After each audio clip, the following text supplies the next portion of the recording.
السلام علیکم ورحمۃ اللہ وبرکاتہ۔ الحمد للہ نحمده ونستعینه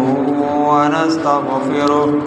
ونعوذ باللہ من شرور انفسنا من سیئات اعمالنا من يهده الله فلا مضل له ومن يضلله فلا هادي له وأشهد أن لا إله إلا الله وحده لا شريك له وأشهد أن محمدا عبده ورسوله أما بعد فنعوذ بالله السميع العليم من الشيطان الرجيم من همزه ونفخه ونفثه بسم الله الرحمن الرحيم قل لا أملك لنفسي نفعا ولا ضرا إلا ما شاء الله ولو كنت أعلم الغيب لاستكثرت من الخير وما مسني السوء إن أنا إلا نذير وبشير لقوم يؤمنون أما بعد فإن خير الحديث كتاب الله وخير الهدي هدي محمد صلى الله عليه وسلم وشر الأمور محدثاتها وكل محدثة بدعة وكل بدعة ضلالة وكل ضلالة في النار اللهم صل على محمد وعلى آل محمد كما صليت على إبراهيم وعلى آل إبراهيم وعلى آل إبراهيم إنك حميد مجيد اللهم بارك على محمد وعلى آل محمد كما باركت على إبراهيم وعلى آل إبراهيم وعلى آل إبراهيم إنك حميد مجيد رب اشرح لي صدري ويسر لي أمري واحلل عقدة من لساني يفقهوا قولي رب زدني علما رب زدني علما رب زدني علما صدق اللہ العظیم۔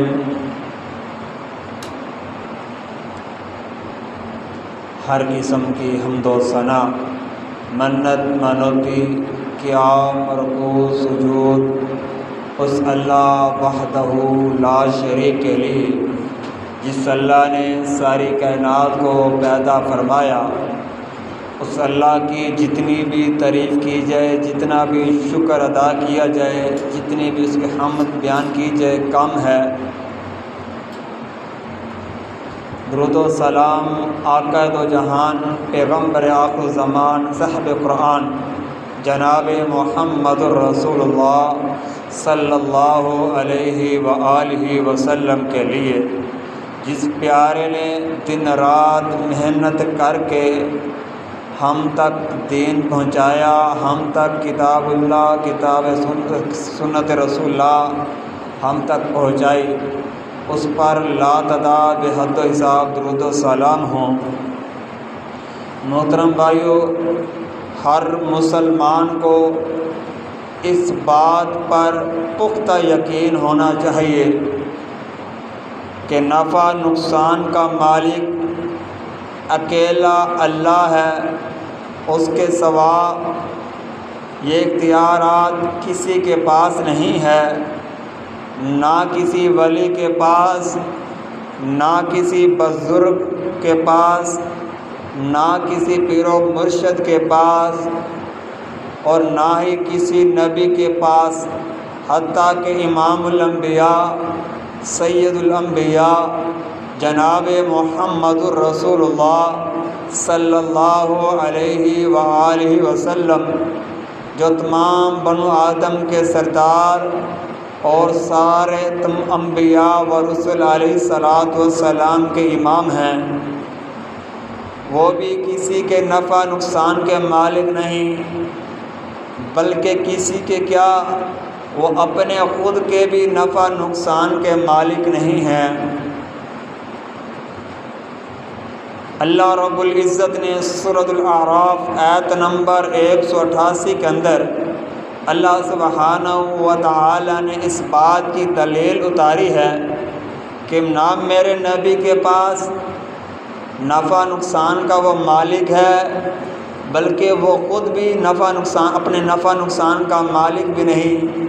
اور نہ وہ غیب کی باتیں جانتا ہے۔ اللہ سبحانہ و تعالی سورۃ الاعراف میں فرماتے ہیں قُل لَا أَمْلِكُ لِنَفْسِي نَفْعًا وَلَا ضَرًّا إِلَّا مَا شَاءَ اللَّهُ وَلَوْ كُنْتُ أَعْلَمُ الْغَيْبَ لَأَسْتَكْثَرْتُ مِنَ الْخَيْرِ وَمَا مَسَّنِيَ السُّوءُ إِنْ أَنَا إِلَّا نَذِيرٌ وَبَشِيرٌ لِقَوْمٍ يُؤْمِنُونَ۔ اللہ سبحانہ و تعالیٰ فرماتے ہیں، اے میرے پاک پیغمبر جناب محمد الرسول اللہ صلی اللہ علیہ وآلہ وسلم، آپ ان کو بتا دیجئے، آپ ان کو کہہ دیجئے، میں تو اپنے نفع نقصان کا بھی مالک بھی نہیں، سوائے اس کے جو اللہ چاہے۔ اگر میرے پاس غیب کا علم ہوتا تو میں بہت ساری بھلائیاں اکٹھی کر لیتا اور مجھے کوئی تکلیف نہ پہنچتی۔ میں تو صرف ڈرانے والا اور خوشخبری دینے والا ہوں ان لوگوں کے لیے جو لوگ ایمان لائے ہیں۔ اس آیت کریمہ میں غور کیجئے کہ جب امام الانبیاء حضرت محمد رسول اللہ صلی اللہ علیہ وآلہ وسلم اپنے نفع نقصان کے مالک بھی نہیں ہیں، تو پھر ان سے کم تر کوئی ولی یا بزرگ یا کوئی پیر جن کی قبروں کی طرف لوگ قصداً جاتے ہیں، وہ کیسے نفع نقصان کے مالک ہو سکتے ہیں؟ وہ کیسے کسی کو نقصان پہنچا سکتے ہیں؟ وہ کیسے کسی کو فائدہ پہنچا سکتے ہیں؟ میرے بھائیوں، طیف کی وادی کو یاد کیجئے کہ جب نبی پاک علیہ الصلاۃ والسلام طیف کی وادی میں گئے، اللہ کی دعوت لے کر گئے، لا الہ الا اللہ کی دعوت لے کر گئے، تو طیف والوں نے آپ علیہ الصلاۃ والسلام کے ساتھ کیا سلوک کیا؟ آپ علیہ الصلاۃ والسلام کے پاس اگر میرے بھائیوں غیب کا علم ہوتا یا آپ نفع نقصان کے مالک ہوتے، پھر آپ علیہ الصلاۃ والسلام طیف کی وادی میں نہ جاتے، کیونکہ جس بندے کو پتہ ہو کہ وہاں مجھے نقصان ہوگا، وہاں مجھے لوگ ماریں گے، لوگ مجھے تکلیف دیں گے، وہاں بندہ نہیں جاتا۔ آپ علیہ الصلوۃ والسلام اللہ کی توحید کا پیغام لے کر چلے جاتے ہیں، وہاں جا کر لوگوں کو لا الہ الا اللہ کی دعوت دیتے ہیں۔ لوگوں نے، طیب والوں نے آپ علیہ الصلوۃ والسلام پر پتھروں کی بارش کر دی، آپ کو لہو لوہان کر دیا، لیکن آپ علیہ الصلوۃ والسلام اللہ کی توحید کی دعوت دیتے رہے۔ میرے بھائیو، اس آیت، اس حدیث سے معلوم ہوتا ہے جس بندے کو نفع نقصان کا مالک ہو وہ اپنے اوپر اپنا نقصان نہیں ہونے دیتا، اپنا نقصان نہیں کرنے دیتا کسی کو۔ میرے بھائیو، اگر بندے کے پاس علم ہو، غیب کا علم ہو کہ میں وہاں جاؤں گا لوگ مجھے تکلیفیں دیں گے، وہ بندہ وہاں نہیں جاتا۔ اور میرے بھائیو، جن لوگوں سے حصول نفع کی ہم امید رکھتے ہیں ان کی طرف یہ خوف کھانا کہ یہ بندہ، یہ پیر، یہ بزرگ مجھے نقصان پہنچا دے گا، یہ خوف کھائے گا، تو میرے بھائی ان کے بارے میں اللہ سبحانہ و تعالی سورہ زمر آیت نمبر 38 کے اندر فرماتے ہیں، قُلْ أَفَرَأَيْتُم مَّا تَدْعُونَ مِن دُونِ اللَّهِ إِنْ أَرَادَنِيَ اللَّهُ بِضُرٍّ هَلْ هُنَّ كَاشِفَاتُ ضُرِّهِ أَوْ أَرَادَنِي بِرَحْمَةٍ هل هن ممسكات رحمة قل حسبي الله عليه يتوكل المتوکلون۔ اللہ سبحانہ و تعالیٰ فرماتے ہیں، اے میرے پاک پیغمبر جناب محمد رسول اللہ صلی اللہ علیہ وسلم، آپ کہہ دیجئے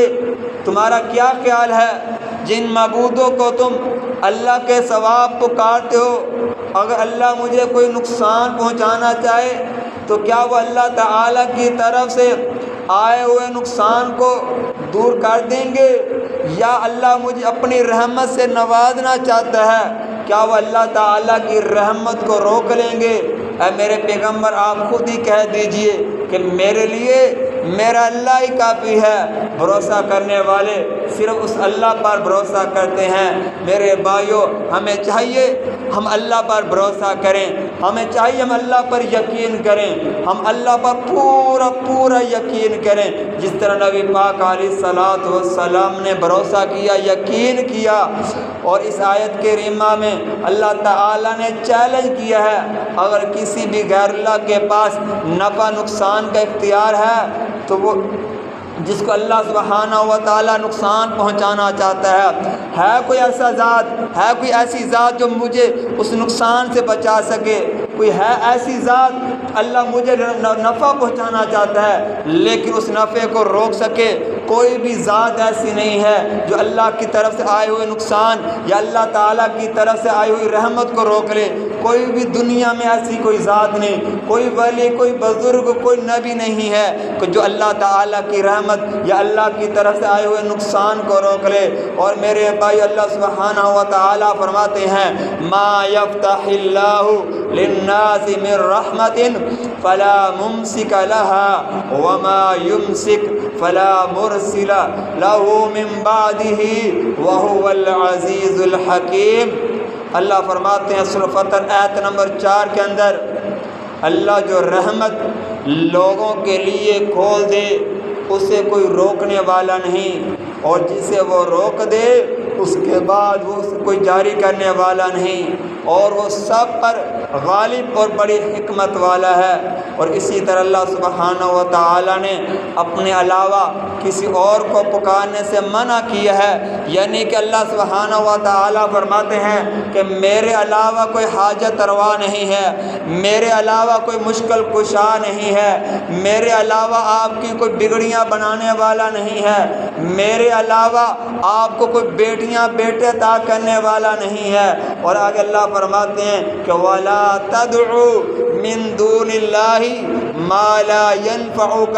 وَلَا يَضُرُّكَ فَإِن فَعَلْتَ فَإِنَّكَ إِذًا مِّنَ الظَّالِمِينَ وَإِن يَمْسَسْكَ اللَّهُ بِضُرٍّ فَلَا كَاشِفَ لَهُ إِلَّا هُوَ وَإِن يُرِدْكَ بِخَيْرٍ فَلَا رَادَّ لِفَضْلِهِ يُصِيبُ بِهِ مَن يَشَاءُ مِنْ عِبَادِهِ وَهُوَ الْغَفُورُ الرَّحِيمُ۔ سورۃ یونس آیت نمبر 106 اور 107 میں اللہ فرماتے ہیں، اور اللہ کو چھوڑ کر کسی اور کو مت پکارنا، اللہ کو چھوڑ کر کسی اور کو مت پکارنا۔ جس کو تم پکارتے ہو نہ تجھے وہ نقصان پہنچا سکتے ہیں اور نہ تمہیں نفع پہنچا سکتے ہیں۔ اگر آپ نے بھی ایسا کیا تو آپ ظالموں میں سے ہو جائیں گے۔ اور آپ کو اللہ تعالیٰ کوئی نقصان پہنچانا چاہے اس کو کوئی اس کے علاوہ کوئی دور کرنے والا نہیں، اور اگر وہ آپ کو کوئی خیر پہنچانا چاہے اس کے فضل کو کوئی ہٹانے والا نہیں۔ وہ اپنا فضل اپنے بندوں پر جس پر چاہتا ہے نچھاور کر دے، وہ بڑا معاف کرنے والا اور نہایت رحم کرنے والا ہے۔ میرے بھائیو، اس آیت کریمہ میں جہاں اللہ تعالیٰ نے غیر اللہ کو جو نفع نقصان کے مالک نہیں پکارنے سے منع فرمایا، اور ساتھ میں یہ بھی ارشاد فرما دیا، اے میرے پیارے نبی علیہ الصلوۃ والسلام جی، اگر آپ نے بھی ایسا کیا آپ بھی ظالموں میں سے ہو جائیں گے۔ یعنی کہ مجھے چھوڑ کر کسی اور کو پکارا، میرے علاوہ کسی اور کو حاجت روا مشکل کشا تصور کیا، آپ بھی ظالموں میں سے ہو جائیں گے۔ اللہ تعالیٰ نے یہ واضح کر دیا کہ اس پیارے نبی علیہ الصلوۃ والسلام، اے نبی علیہ الصلوۃ والسلام جی، کوئی نقصان نہیں پہنچا سکتا، کوئی نفع نہیں پہنچا سکتا سوائے میرے۔ اس بات کی واضح دلیل ہے، یہ اختیار ہی میرے بھائیو صرف اللہ سبحانہ و تعالیٰ کے پاس ہے۔ اگر امام الانبیاء حضرت محمد رسول اللہ صلی اللہ علیہ وسلم سوائے اللہ کے اور کوئی نقصان سے بچانے والا نہیں، اور عام مسلمانوں میں سے کسی اور شخص کو سوائے اللہ کے اور کون نفع نقصان پہنچا سکتا ہے میرے بھائیو؟ جب امام الانبیاء جناب محمد رسول اللہ صلی اللہ علیہ وسلم کو اللہ سبحانہ و تعالیٰ نفع پہنچانے والے ہیں، نقصان پہنچانے والے ہیں، پھر میرے بھائیو عام بندے کا بھی ایمان ہونا چاہیے، یقین ہونا چاہیے کہ جو نبیوں کا رب ہے، جو نبیوں کا مالک ہے، وہی عام مسلمانوں کا رب ہے، وہی عام مسلمانوں انسانوں کا رب مالک کائنات ہے۔ میرے بھائی اس رب کے سامنے جھکا کریں، اسی رب سے امیدیں رکھا کریں، اور میرے بھائیو کسی اور سے نفع کی امید نہ رکھنی نہیں چاہیے کہ یہ بزرگ مجھے نقصان پہنچا دے گا، اگر میں نے اس کی بات نہ مانی یہ میرا گھر برباد کر دے گا، یہ میری دنیا تباہ و برباد کر دے گا، یہ خوف نہیں کھانا چاہیے۔ اور میرے بھائیو جو بندہ ایسا کرتا ہے اس نے شرک اکبر کیا ہے، جو غیر اللہ کو اپنا مالک تصور کرتا ہے، ان سے نفع کی امید رکھتا ہے، نقصان پہنچنے کا خوف رکھتا ہے، اس بندے نے شرک اکبر کیا ہے۔ جیسا کہ سیدنا ابراہیم علیہ السلام کے متعلق اللہ سبحانہ و تعالیٰ نے سورۃ الانعام آیت نمبر 81 کے اندر فرمایا، وَلَا أَخَافُ مَا تُشْرِكُونَ بِهِ إِلَّا أَن يَشَاءَ رَبِّي وَسِعَ رَبِّي كُلَّ شَيْءٍ عِلْمًا أَفَلَا تَتَذَكَّرُونَ وَكَيْفَ أَخَافُ مَا أَشْرَكْتُمْ وَلَا تَخَافُونَ أَنَّكُمْ أَشْرَكْتُمْ بِاللَّهِ مَا لَمْ يُنَزِّلْ بِهِ عَلَيْكُمْ سُلْطَانًا۔ اللہ سبحانہ و تعالیٰ فرماتے ہیں کہ ابراہیم علیہ السلام نے فرمایا، اور میں ان معبودوں سے نہیں ڈرتا جنہیں تم اللہ کے سوا شریک ٹھہراتے ہو، مگر یہ کہ میرے رب کی ہوئی معیشت ہو، میرے رب کا علم ہر چیز کو اپنے گھیرے میں لیا ہوا ہے۔ کیا تم نصیحت نہیں حاصل کرتے کہ ان سے میں کیسے ڈروں جنہیں تم اللہ کا سوا شریک بناتے ہو؟ حالانکہ تم ان باتوں سے نہیں ڈرتے کہ تم نے اللہ کا شریک ایسی چیزوں کو بنا رکھا ہے جن کے بارے میں اللہ نے آپ پر کوئی دلیل، کوئی واضح بیان نازل نہیں کیا۔ آپ ان لوگوں کو اللہ کا شریک بناتے ہو۔ ایسے لوگوں کو، ایسی ہستیوں کو اللہ کا شریک نہ بنائیں جو اللہ کے ساتھ شرک کیا جائے۔ میرے بھائی، اللہ کے ساتھ کسی کو بھی شریک نہ ٹھہرائیں، حتیٰ کہ اپنے ماں باپ، اپنے رشتہ داروں کو بھی، کسی نبی کو بھی اللہ کا شریک نہ بنائیں۔ جو اللہ کا مقام ہے وہ اللہ کو دیں، جو نبی کا مقام ہے وہ نبی کو دیں، جو ماں باپ کا مقام ہے جو ولی کا مقام ہے، جو اولیاء اللہ کا مقام ہے، ان کو وہی مقام دیں۔ اللہ کا مقام کسی کو نہیں دینا چاہیے میرے بھائیوں، اور اگر ہم نے ایسا کیا، اللہ کا مقام ولیوں کو دے دیا، پھر میرے بھائیوں ہم نے شرک کیا ہے۔ اور میرے بھائیوں یہ ماہ سفر کا مہینہ چل رہا ہے، ماہ سفر کا مہینہ چل رہا ہے، لوگ اس مہینے کو منحوس سمجھتے ہیں، لوگ اس مہینے کو منحوس سمجھتے ہیں، یہ مہینہ منحوس ہے، اس میں کوئی کام نہ کیا جائے، اس سفر کے اندر، اس مہینے کے اندر کوئی کام نہیں کرنا چاہیے، اگر کرو گے تو نقصان ہو جائے گا، خسارہ ہو جائے گا، گھاٹا ہو جائے گا، پریشانیاں آ جائیں گی۔ آپ نے گھر سے نکلنا ہے، آگے سے کوئی چیز آپ کا راستہ روک لے، پھر آپ نے سفر پر نہیں جانا، گھر سے باہر نہیں نکلنا، واپس آ جانا ہے۔ بلی یا کوئی کالی بلی یا کوئی کتا آپ کا راستہ کاٹ لے، آپ نے واپس آ جانا، آگے کام پہ نہیں جانا، وہ منحوس ہے۔ میرے بھائیوں جو ابھی تک میں نے قرآن مجید کی 10-12 آیات ذکر کی ہیں، ان سے معلوم ہوتا ہے کہ کوئی بھی چیز نفع نقصان پہنچانے والی نہیں ہے سوائے اللہ کی، کوئی بھی چیز نفع نقصان نہیں پہنچا سکتی سوائے اللہ کے۔ جو بندے کو نفع پہنچا سکے یا نقصان پہنچا سکے ایسی کوئی بھی چیز نہیں ہے۔ جب تک ہمارا مالک، ہمارا خالق ہمیں کوئی نقصان نہ پہنچانا چاہے تو کوئی دنیا کی طاقت ہمیں نقصان نہیں پہنچا سکتی۔ جیسا کہ ہم ہر نماز کے بعد دعا پڑھتے ہیں نا کہ اللہم لا مانع لما آتیت ولا معطی لما منعت ولا ينفع ذا الجد منک الجد۔ ہر نماز کے بعد ہم یہ دعا پڑھتے ہیں کہ دنیا کی کوئی طاقت نہیں ہے، کوئی ذات ایسی نہیں ہے، کوئی جس بندے کو اللہ کوئی چیز عطا کرنا چاہے تو اسے کوئی بندہ روک لے، اور اللہ کسی بندے سے کوئی چیز چھین لے پھر اس بندے کو کوئی واپس کرنے والی کوئی ذات نہیں ہے۔ دنیا کی کوئی ایسی ذات نہیں، کوئی ہستی نہیں۔ اور نبی کریم علیہ الصلاۃ والسلام نے فرمایا لا عدوى ولا طیرۃ ولا حامۃ ولا صفر، کوئی بھی بیماری خود بخود نہیں آتی، کوئی بھی بیماری خود بخود نہیں ہوتی، اور نہ بدشگونی لینا درست ہے، اور نہ ہی کسی مہینے کو، کسی پرندے کو منحوس سمجھنا درست ہے، اور نہ ہی ماہ سفر سے بدشگونی لینا صحیح ہے۔ یعنی کہ ماہ سفر کے اندر یہ مہینہ جو چل رہا ہے اس سے بدشگونی لینا، یہ مہینہ منحوس ہے، استغفر اللہ نعوذ باللہ، ایسا نہیں کرنا چاہیے۔ نبی پاک علیہ الصلاۃ والسلام نے صحیح اعلان کر دیا، صحیح بخاری 5717 حدیث نمبر،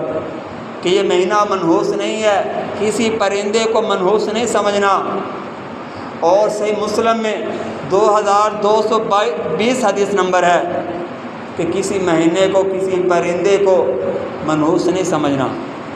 جس کام پہ جا رہے ہو آپ کام کرتے جاؤ،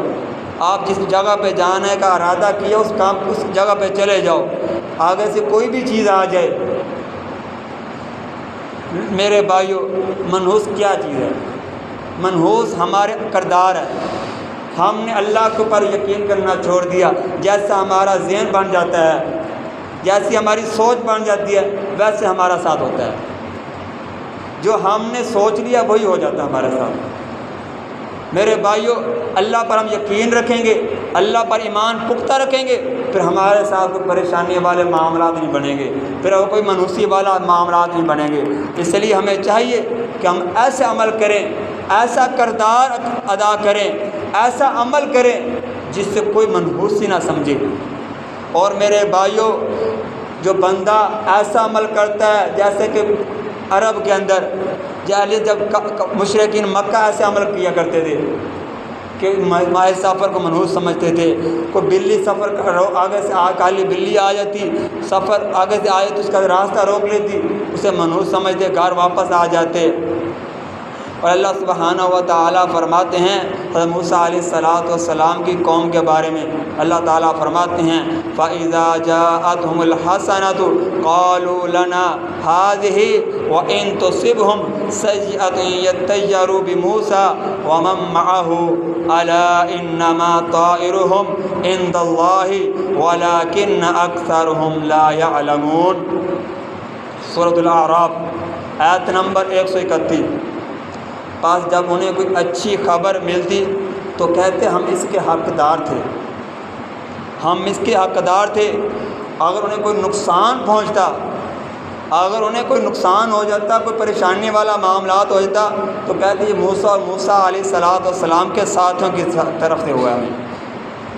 حضرت موسیٰ علیہ السلام اور ان کو جو ماننے والے تھے، ان کے صحابہ تھے، ان سے بدشگونی لے لیتے تھے، یہ ان کی وجہ سے ہمارے ساتھ یہ سلوک ہوا ہے، ہمارا نقصان ہوا ہے۔ حتیٰ کہ ان کی جو شوق قسمت تھی اللہ تعالیٰ کی جانب سے تھی، لیکن ان میں سے کچھ اکثر لوگ جانتے ہی نہیں، انہیں سمجھ نہیں، شعور نہیں ہے، جانتے نہیں ہیں۔ اللہ خود کہہ رہا ہے انہیں سمجھ نہیں ہے، وہ جانتے نہیں ہیں۔ میرے بھائیو، ایسے اعمال سے بچ جائیے، کسی بھی مہینے کو منحوس، کسی بھی چیز کو منحوس نہ سمجھیں۔ وہ اللہ کی قدرت ہے، جس بندے کو کسی اگر اکثر ہم دیکھتے ہیں کہ فلاں بندہ دشمن اس سے بندے کو امید نہیں ہوتی کہ اس بندے سے مجھے خیر ہوگی، اس بندے کو کبھی یقین نہیں ہوتا کہ اس بندے کے ساتھ یہ بندہ میرے ساتھ اچھا سلوک کرے گا، لیکن اللہ تعالیٰ چاہتا ہے، جانتا ہے کہ یہ بندہ اس کے ساتھ اچھا سلوک کرے گا، آنے والے وقت میں اس بندے کا ساتھ بہت ساتھ دے، اس کے ساتھ اچھا سلوک کرے گا، اللہ جانتا ہے۔ میرے بھائیوں، کسی بھی مہینے کو، کسی بھی پرندے کو، کسی بھی درخت کو منحوس نہ سمجھے۔ جو اللہ تعالیٰ نے اعلان کر دیا قرآن مجید میں، وہ اٹل ہے، وہ حق ہے، وہ سچ ہے، جس طرح اللہ نے کہہ دیا لا ریب فیہ، جو میں نے اس کتاب میں نازل کیا ہے، جو بیان کیا، جو آیات نازل کی ہیں، یہ حق ہیں، سچ ہیں۔ اللہ بعض آیتوں میں اللہ کہتا ہے ہم نے اس کھول کھول کر کے بیان کیا ہے، کھول کھول کر بیان کر دیا، کھل واضح بیان کیا ہے، کوئی رکاوٹ نہیں رکھی اس کے اندر بیان کرنے میں نے کوئی پریشانی والے معاملات نہیں رکھے کہ میرے بندے کو سمجھنے میں کوئی پریشانی والے معاملات بن جائیں۔ اللہ نے واضح اعلان کیا ہے، لیکن ہماری بدقسمتی ہم اس کو سمجھتے نہیں ہیں، ہم نہیں سمجھتے اس کو۔ میرے بھائی، ہمیں چاہیے ہم قرآن کی طرف آئیں۔ جب ہم قرآن کی طرف آ جائیں گے، ہم اللہ کا قرآن پڑھیں گے، آپ علیہ السلام کی حدیث پڑھیں گے نا، پھر ہم کسی مہینے کو منحوس نہیں سمجھیں گے، کسی پرندے کو، کسی جانور کو، کسی درخت کو منحوس نہیں سمجھیں گے، کسی کو نفع نقصان کا مالک نہیں سمجھیں گے۔ جب ہم نے قرآن پڑھنا نہیں ہے، قرآن کی طرف آنا ہی نہیں ہے، پھر میرے بھائی ہم نے ہر بندے کو، ہر چیز کو نفع نقصان کا مالک بنا لینا ہے، ہر بندے سے ہم نے نفع کی امید رکھنی ہے، پھر ہر بندے کے ساتھ ہم نے کہنا یہ بندہ مجھے نقصان پہنچا دے گا جی، یہ بندہ میرے ساتھ فلاں کر دے گا جی۔ جیسے کہ حدیث میں ہے نا کہ ایک صحابی رسول حضرت انس رضی اللہ تعالیٰ عنہ، حدیث مبارکہ اکثر میں یہ حدیث آپ کے سامنے رکھتا ہوں کہ بسم اللہ الذی لا یضر مع اسمہ شیء فی الارض ولا فی السماء وهو السمیع العلیم۔ جو بندہ یہ کلمات 3 مرتبہ صبح شام پڑھ لیتا ہے، دنیا کی کوئی طاقت اس بندے کو کوئی نقصان نہیں پہنچا سکتی، دنیا کی کوئی طاقت اسے کوئی نقصان نہیں پہنچا سکتی سوائے اللہ کی۔ جو اللہ نے اسے حق میں نقصان لکھ دیا وہ ہو کر رہے گا۔ بندہ جتنا مرضی کوشش کر لے، جتنی مرضی سیکورٹی پیدا کر لے اپنے لیے، جتنے ہی اپنے سیکورٹی گارڈ کھڑا کر لے، لیکن جب اللہ نے لکھ دیا اس کو آج فلاں، اس کو فلاں وقت فلاں میں اس نے مرنا ہے تو اس نے مرنا ہے، اس بندے کی معافی نہیں ہوگی۔ اللہ نے جو وقت، جو ٹائم، جو موقع لکھ دیا نا اس کو ہو کرے گا۔ حضرت انس رضی اللہ تعالیٰ عنہ یہ کلمات پڑھ لیتے ہیں، ایک کافر حضرت انس رضی اللہ تعالیٰ عنہ کو نقصان پہنچانا چاہتا ہے، مارنا چاہتا ہے، حضرت انس رضی اللہ تعالیٰ عنہ فرماتے ہیں تم میرا ایک بال بھی نہیں اکھیڑ سکتا۔ حضرت انس رضی اللہ تعالیٰ عنہ کے قریب آتا ہے، تلوار مارنے کی کوشش کرتا ہے، گردن اڑانے کی کوشش کرتا ہے، لیکن جب قریب آتا ہے یکدم پیچھے چلا جاتا ہے۔ دوسری مرتبہ آتا ہے، پھر ایسے ہی، تیسری مرتبہ آتا ہے، پھر اسی طرح حضرت انس رضی اللہ تعالیٰ عنہ سے پوچھتا ہے کیا تو نے کیا ہوا ہے؟ حضرت انس رضی اللہ تعالیٰ عنہ فرماتے ہیں پہلے تو بتا کہ تیرے ساتھ کیا معاملہ ہوا ہے؟ وہ کہتا ہے میں جب تیرے قریب آتا ہوں تجھے مارنے کے لیے آتا ہوں، ایک شیر مجھے کھانے کی کوشش کرتا ہے، مجھے اپنے اندر کرنے کی کوشش کرتا ہے، 3 بار اس نے میرے ساتھ ایسا کیا ہے۔ پھر پوچھتا وہ کافر پوچھتا تو بتا تو نے کیا کیا؟ حضرت انس رضی اللہ تعالیٰ عنہ فرماتا ہے کہ میں نے نبی پاک علیہ الصلاۃ والسلام کی زبان مبارک سے یہ حدیث مبارکہ سنی ہے کہ جو بندہ یہ کلمات پڑھ لے اللہ پاک اس کا کوئی نقصان نہیں ہونے دیتا، دنیا کی کوئی طاقت اس کو نقصان نہیں پہنچا سکتی۔ بسم اللہ الذی لا یضر مع اسمہ شیء فی الارض ولا فی السماء وهو السمیع العلیم۔ میرے بھائیو یہ کلمات پڑھا کرو، یہ حدیث مبارکہ پڑھا کرو۔ حدیث مبارکہ پڑھنے سے اللہ پاک اپنی حفاظت میں لے لیتا ہے، اس بندے کی حفاظت کرتا ہے اللہ پاک۔ میرے بھائیو ایسے عمل کیجئے جس سے بندے کو بدشگونی نہ لینی پڑے، کسی کو منحوس نہ سمجھنا پڑے۔ ہم قرآن پر عمل کرنا چھوڑ دیا، جب ہم نے قرآن پر عمل کرنا چھوڑ دیا ہم نے ہر ایک کو منحوس سمجھ لیا، یہ فلاں بندہ منحوس ہے، یہ بندہ اب آ گیا، یہ اب کام نہیں ہوگا ہمارا، یہ بندہ یہ عورت آ گئی ہے یہ منحوس ہے۔ بعض اوقات ہمارے اندر آج کے دور میں کسی عورت کا خامد فوت ہو جائے، وہ عورت اس عورت کو منحوس سمجھا جاتا ہے، یہ عورت منحوس ہے، اس کے سامنے کوئی بات نہیں کرنی، یہ منحوس عورت ہے۔ لیکن قرآن کے خلاف ہم نے عقیدہ بنا لیا۔ قرآن کہتا ہے کوئی کسی کو نقصان پہنچانے والا نہیں، کوئی نفع پہنچانے والا نہیں ہے سوائے اللہ کے۔ ہم نے غیر اللہ کو، عورت کو بھی منحوس سمجھ لیا۔ میرے بھائیو کوئی بھی چیز منحوس نہیں ہے، منحوس ہے تو ہمارے کردار ہیں۔ ہم نے خود اپنے کردار، ہمارے اعمال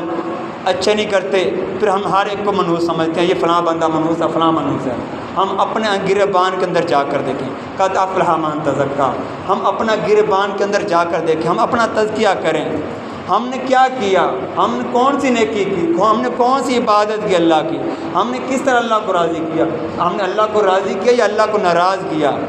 میرے بھائیو غور و فکر کیجئے، قرآن کی طرف آ جائے، حدیث کی طرف آ جائے۔ میرا مسلک اہل حدیث ہے الحمدللہ، میرا مسلک یہی دعوت دیتا ہے، کسی بزرگ کے پاس جانے کی ضرورت نہیں ہے، کسی ولی کے پاس جانے کی ضرورت نہیں ہے، آئیں قرآن کی طرف آ جائیں۔ مسلک اہل حدیث کی یہی آواز ہے کہ لوگوں قرآن اور حدیث کی طرف آ جاؤ،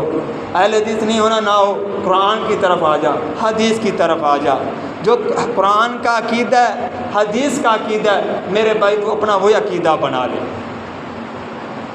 پھر تیری مرضی اپنا مسلک اہل حدیث بنا لے، پھر تیری مرضی تو مسلک دیوبند کے ساتھ تیرا اپنا اٹیچ بنا لے، کسی کے ساتھ اٹیچ ہو جا، لیکن قرآن پڑھ، قرآن کے ساتھ اپنا رابطہ مضبوط کر لے۔ جو قرآن کہتا ہے اس پر عمل کر، جو حدیث کہتی ہے اس پر عمل کر۔ اللہ سبحانہ و تعالیٰ سے دعا ہے کہ اللہ سبحانہ و تعالیٰ ہمیں قرآن اور حدیث پر عمل کرنے کی توفیق عطا فرمائے۔ جس طرح اللہ نے ہمیں اعلان کیا، ہمارے لیے وعدے بیان کیا ہے، اللہ ہمیں اسی طرح عمل کرنے کی توفیق عطا فرمائے۔